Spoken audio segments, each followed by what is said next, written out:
not going to have a way to stay legitimately until Congress addresses this issue and force individuals to be deported, because that's the other option. Is if you don't have this being addressed, it's deportation. And we're not going to have New Mexico torn apart. New Mexico prides itself. We're one of the top states and the leading states where everybody loves New Mexico. They love New Mexico because we're friendly people, we're hospitality people. We don't drive that good on the roads as such, but we do love people. We help people out. We give people our shirt off our back. You don't see a whole lot of homeless people in New Mexico because New Mexicans help New Mexicans. That's just the way we are. Como los gente. In addition, many of these, I talked about this too. I mean, they can't go back to targets of the criminal drug and cartels south of the border, and that's the issue in America.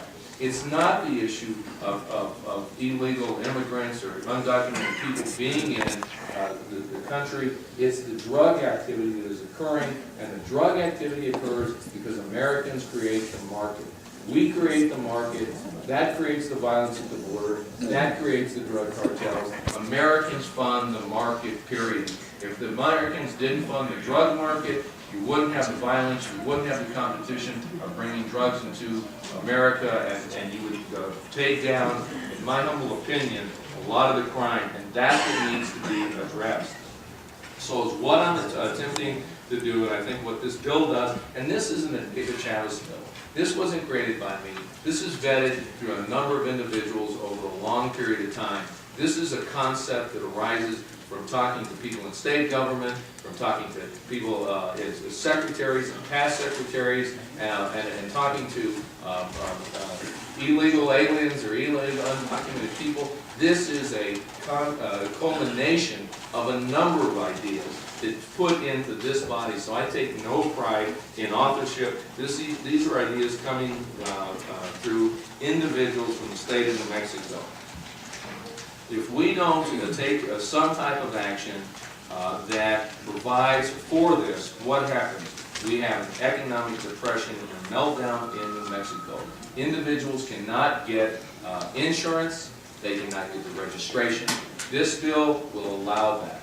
They cannot do banking industry. You have to go to a bank. You have to show ID. You're going to melt down financial institutions. You're going to melt down lending institutions.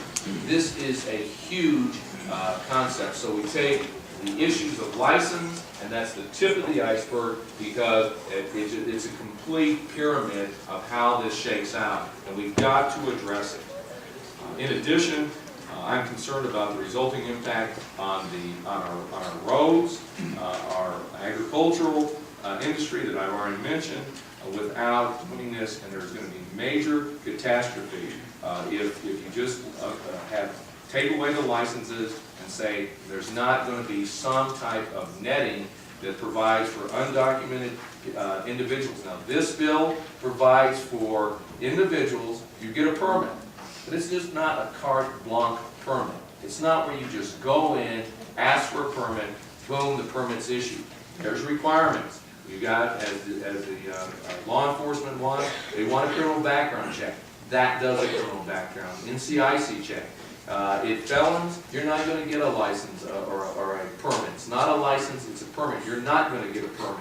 You're going to have to pass a drug and alcohol test. You're going to have some documentation to say who you are, and it's going to have to be accepted by the secretary. It's going to have to be a tax ID number.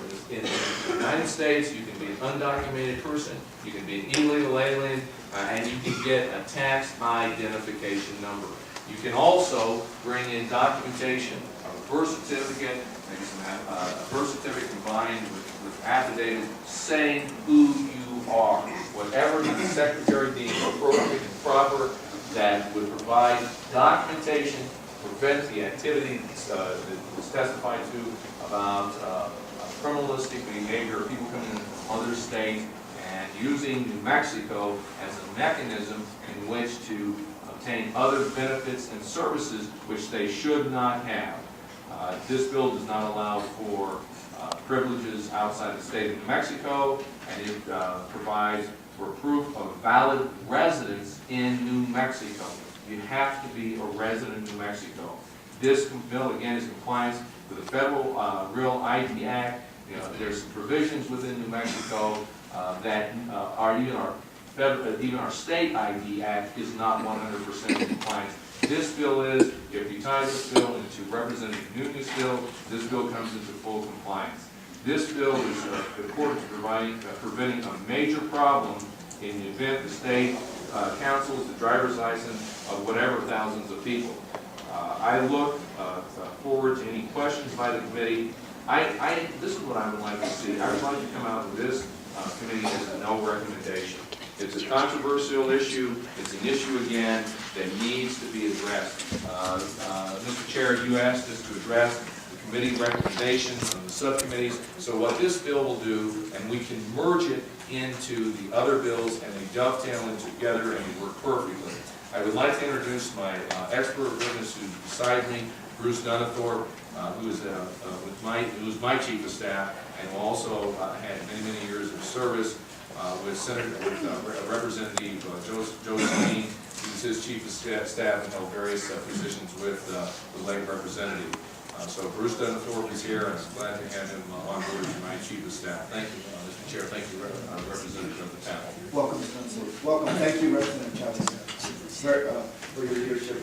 We will now hear from the presenter, or the sponsor rather, of House Bill 346.